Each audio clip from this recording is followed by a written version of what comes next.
Hi friends, and welcome back to my channel. In today's video, I have a story time for you all. And this idea came to me the other day.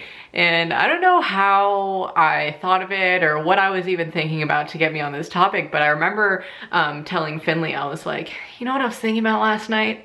Just all of the men I had met before you, boys, let me correct myself, that just were such idiots, that just like did the rudest things to me. And honestly, I am surprised that I did not die of embarrassment from being involved with those men, you know? Like, how am I even still here? I don't know. But today I'm basically just going to be, for lack of a better term, doing a fuckboy experience story time. So I'm gonna be going into the archives. This is gonna be like very energetically draining for me to relive. I feel that right now. I'm like, I know this is gonna happen. I'm gonna have to relive some experiences. But honestly, we've grown from these men. We don't talk to them anymore. And three, we have moved on to bigger and better things. So that's why I can look back at these things with a little comedy, a little comedic relief. Why not relive them for the story time today? I just think you guys will get a kick out of some of these stories. So I'm gonna be going back into the archives of my head and just starting from the first fuckboy I can place my fingertip on. Let's call him Mark. Okay, Mark and I, ooh boy, we started dating. He was my first boyfriend. And I say that in quotes because we dated for a summer. We probably saw each other maybe 4 times that summer when we were dating. So it's like, were you really? I don't know about that. But yeah, basically we had gone together. We went to different schools and we're just like having a summer fling kind of thing when we were like 14 or 15. I think it was the summer before I was a freshman. So very ripe. And honestly, while we were together, we did not have much issues in our relationship. He was a very sweet boy and I cared for him, you know? And then we broke up because I got grounded that summer and my mom would not let me. Okay, Hydro Flask. I mean, did you really need to make that much of an entrance? Basically, I was banned from seeing my boyfriend. So that contributed to our demise. And we also went to different schools. We were going to different high schools and we just ended up parting ways. We just broke up because we rarely saw each other and we just didn't want to work for it, I suppose. And I was like, yeah, whatever. Flash forward to literally like 4 years later. I actually have a vlog of this moment, this day, when I first was reliving this experience in general. Basically, I had a mutual friend in common with him still. We did not talk for that 4 years after we parted, and I was hanging out with my friend and she was like, oh yeah, like the other day he brought you up. And in drunken conversation, he was like, I'm gonna marry Meghan Hughes. And I was like, what? And I was single at the time and like just brought back all the memes when he said that, and I was like, maybe I should like hit him up. And I did do that. And then we ended up hanging out. It was honestly pretty good when we hung out, and then we just kept talking for the rest of that summer. This was summer 2016, I want to say. I'll just jump forward to the fuckboy part of this story because there's a lot of inner workings and details you guys just don't even need to hear. Basically, I was living in LA and he was going to come and visit me, and he told me that he booked a flight, and he did. He sent me like flight receipts and shit, and I was like, okay, so this is happening. Like, he's gonna come and stay with me. At that time in my life, I had never stayed with a boy for an extended period of time, but I was like into it, you know? I was like, whatever. And then he goes to this bluegrass festival in Colorado and literally falls off the face of the earth. And I was like, where did you go? Like, texting him just being like, are you okay? Like, I know you were on that road trip at the bluegrass festival and shit like that. And he was ghosting me. And I was just like, what the fuck? Mark, I thought we had something here. We were trying to rekindle a flame. And so I hit up our mutual friend and was like, hey, I'm really worried about this man. And like, do you know where he is? Cause he was also on the road trip with one of her friends. And she was like, oh, you didn't hear? And I was like, did he die? Like, what? Oh my God, what happened? And basically the motherfucker got arrested on the road trip for, you know, whatever somebody might have in their car while going to a festival. If you can put two and two together, yes. So motherfucker went to jail, was bailed out for like an absurd amount of money, and I was like, oh my God. Keep in mind, he was still ghosting me while I figured all of this out. Girls, they talk. And honey told me the tea. She did. So shout out to my friend for doing that. But yeah, I was basically just waiting for him to like acknowledge me as a human being and be like, hey, sorry I left you hanging there. This is what's happened to me, but he didn't. So I was just like, dude, are you okay? Had to message him through Facebook for him to actually reach out and stop ghosting my texts. He was just like, yeah, I've just been being a bum these past weeks and haven't been really able to pick up my phone and text you. And I was like, what? Okay, because in the back of my head, like I knew what actually happened, but he didn't tell me that information. And then he just excused it as being a bum. Like, dude, you could have just told me, you know what I mean? I was just like, okay, well, are you still coming to visit me? Because that's about a week away and I've been telling people that you're coming. Been preparing myself mentally, like, is that still happening? And he was like, oh, no, can't come out to California. And it was like a week before. I'm like, okay. And in the grand scheme of things, I'm like, dude, the motherfucker went to jail. Like, I get that he was in a different headspace, but at the same time, like, tell me, you know? All right, let's go back to, let's call him Ethan. Okay, so this was, I want to say I had a crush on him from 8th grade summer to like freshman year and like through a little bit of sophomore year, honestly. It lasted a while. And he was always just in my friend group, hanging out. We were always just like flirty to each other, just like grinding at like high school parties as one does. Ooh, yep, that happened. He was also a year older than me. And my sophomore year, he was a junior, but he was dating a freshman. And we shared a class together. Lord, please help me if this girl is watching this video. I'm so sorry, because I know that she does watch some of my videos. So if she sees this, well, honey, this is the tea. Thank God you're not with this guy anymore. Oh my God. I'm a terrible person. No, honestly, he's a terrible person. So anyways, we shared theater class, all three of us together. And then in that fall, we were in a production together, me and him. And he was still dating the girl. And he was always flirting with me high key, like just jokingly. We would do like holding hand circles. And afterwards he would like grip onto mine for way longer. And I was like, why are you doing this? And he was like, oh, I don't know. And just doing like weird stuff like that and like offering to walk me to my car and shit like that. And I was just like, all right, like you have a girlfriend. What is going on? Because this, like, I know that you want to do this, but you and her are this and I am this. So what are we going to do here? And basically his, you know, thought process was, okay, we're in this production together. It's gonna happen this weekend and I'm gonna get with Meghan this weekend, but I just gotta break up with my other girl first. So he comes to me on Thursday and is like, me and her are over. And I was like, okay, word, like, is everything okay? And he was like, yeah, I just like didn't need to be in that anymore. And our productions were on Friday and Saturday. And so for Friday and Saturday, he is like holding on me, kissing on me, doing all this, and I'm like, whatever, like he doesn't have a girlfriend anymore, so, you know, that's fine. And then Sunday we had like our rap party and all that kind of stuff, and it was like the end of that era. By Monday, the motherfucker was back with her. He like just wanted a break. Like he just took like a little vacation from the relationship just to like canoodle with me. And I was floored, dude. I remember leaving school that day and I forget what happened, but I think he was just texting me being like, come pick me up, blah, blah, blah. And I had a bunch of errands to run. So I was like, okay, you can state your case in my car. And I picked him up and he was just trying to explain himself basically. And he was like, I don't know what to tell you because I like you, but I like her too. And I was like, wow, you know, what a terrible life you have to live. Life is so hard for you, Ethan.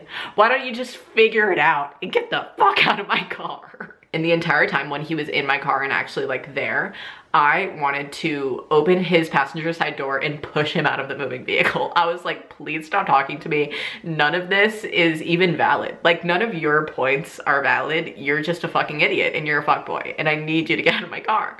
So by the end of the trip, when I was done with my errands and him coming along with me and shit like that, I was just like, get the fuck out. I don't want to talk to you anymore.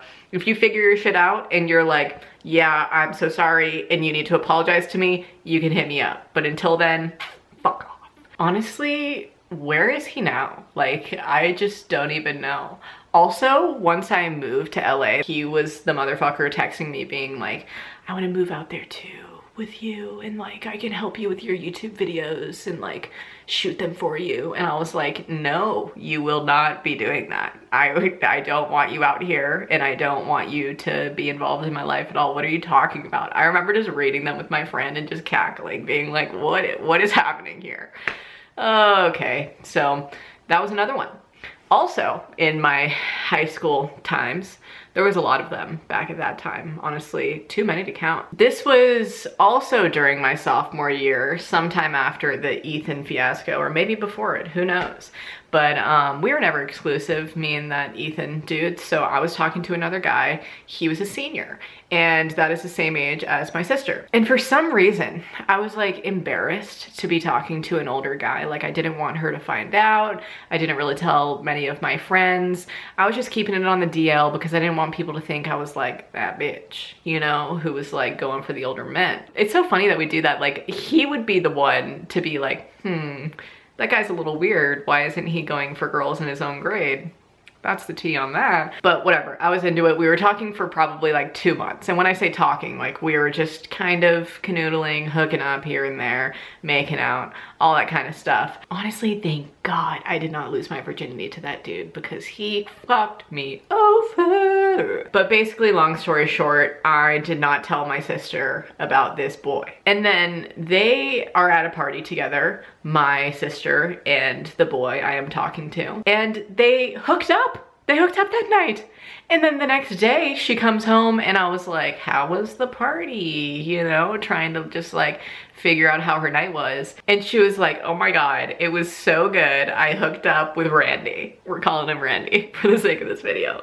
And my heart just dropped. I just felt my stomach just churn and I was just like, ah, no, you didn't. But in my composure, I kept it and I was like, oh, you did. That's so awesome for you. I'm so happy. And then I texted the motherfucker, just, how was my sister? And he was like, no, Megan, you don't understand. It's not like that. And I was like, then what is it like, Randy? What is it like? Because what the fuck? Like, you knew she was my sister. Like, there's just no, oh my God, there is no way that you could have come back from that and been like, no, it's not like that. It's like, you're a fucking idiot. That's what it's like. So I ended that right then and there, but oh my God, I was so fucking upset. I was like, you are so ridiculous. I cannot. And then years later, this probably happened about like a year ago or something. I was home for Christmas and he was at a party that I was at my friend's house, and he pulled me aside in like his drunken, you know, whatever state and was like, I want you to know I am so sorry for what I did to you in high school. Like, that was fucked up. And I was like, oh, this is kind of sincere, but also like, yeah, you're a fucking idiot, you know? So at least he apologized. None of these other boys ever apologized. All right, this is the last story I have to share about this business because honestly, we've uncovered a lot of tea today, but I'm just trying to let you know that some men out there are trash. Unless they learn from these lessons, all of these dudes that I'm talking about right now, don't trust them. You gotta have your fuckboy radar out when you're prowling the town, ladies, because men are also prowling the town and they're scary. Scarier, I will say that, just as a quick disclaimer. But this last dude, let's call him Kevin. I met him honestly at the club. I feel like I met him, or no. It was somebody, he was opening up for one of my friends on a tour and I met him through that. And then we just started hanging out a lot more. And he was one of those dudes who's just like consistently in your DMs, just consistently trying to hang, and like is always flirting with you. But then when you're like, why are you flirting with me? He's like, I'm not. What are you talking about? No, this is just me being friendly. And you're like, no dude, you're just creepy. But anyways, I was hanging out with him a little bit. He didn't live in LA, but he was visiting during the time. And I had seen him online with another girl, like posting a bunch of pictures with her, doing that whole shebang. And normally dudes in that position, like in the music industry, do not do that unless they have wifed her up, you know? So I just assumed that he had a girlfriend, and I was like, whatever, I'm not really gonna get too far into that. And then when he just started hitting on me, he like wanted to come over, and I was like, don't you have a girl, dude? And he was like, oh, me and her? No.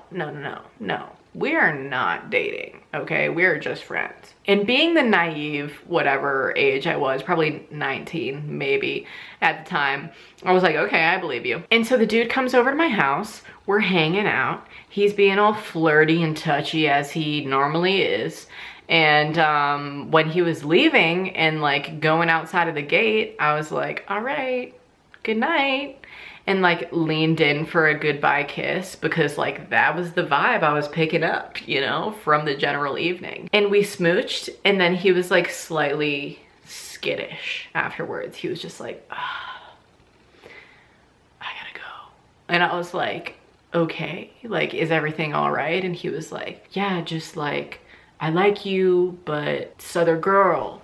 And I was like, wait, but that girl, I asked you about her, did I not? And you were just like, no, she's just a friend.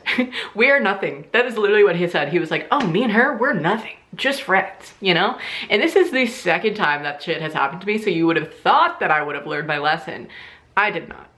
Oh, I hate when men do that, when they secretly have like a girl on the side who they just like didn't really want to claim because they liked you too, and they were like, oh, I like her, but I also like you, so I'm gonna pretend like I'm not with that girl so I can get with you, and then weigh my options and go back to her. So that's what happened to me again. And yeah. So overall, I would say the big mood of this video is just to be really, really cautious. I have a video actually called Fuckboy 101, and it's basically just talking about like the warning signs of a fuckboy. And anything that you gathered from this video, those are also warning signs. You know, if they tell you like they don't got a girl, they probably do got a girl. And if they're just overly like all up in your DMs or flirty with you, they're probably doing that with 500 other girls. I'm not even exaggerating. Like, it is probably up there at 500. I just need to get all of this off my chest and just be like, hot diggity damn, there are way too many men out there who have mistreated me. But now I have found my king, finally. So that is a good conclusive end to this. Just to be like, you know, yes, your girl was mistreated heavily in the past, but now she is thriving. And so you can too, okay? You will find your mans who will actually treat you like the king or queen you are. Don't want to be excluding anybody in this. I'm sure that people of all sexualities have their own fuckboys or fuckgirls in their life who they have had to deal with. There's too many out there. It is not a dying breed, it's a thriving breed. Honestly, I am happy to be out of the, I was gonna say dating game, but honestly, I never dated anybody. So all of this happened to me just from like, I guess going out on the town, but also just like having mutual friends with these people. So it's like, even if you're not dating, fuck boys and fuck girls and fuck people in general. Whatever they identify as, they can be fucking stupid and really rude. And I'm cursing a lot in this video, but it's just a giant cesspool of waste that you want to avoid, okay? So avoid all of those people. All right, that is the end of this video. I love you. Thank you so much for listening. Speaking of story times, if you would like me to do another story time, I have this idea of doing like a crazy country story time, just of absurd stories that I've heard in the, what, like 7 months of living where I am in the kind of more rural area of Oregon. There is tons of crazy ass stories that I've heard of people just going wild. So if you want to hear those stories, give this video a big thumbs up for me and leave me a comment down below. Also, subscribe to my channel if you're not already. Ring the notifications bell if you want to be notified next time I upload. And until that next upload, stay smiling. Bye guys. And be aware of the fucking idiots. I know I probably need to do better. Fuck whoever, keep my shit together. You never told me being rich was so lonely. Nobody know me. Oh well.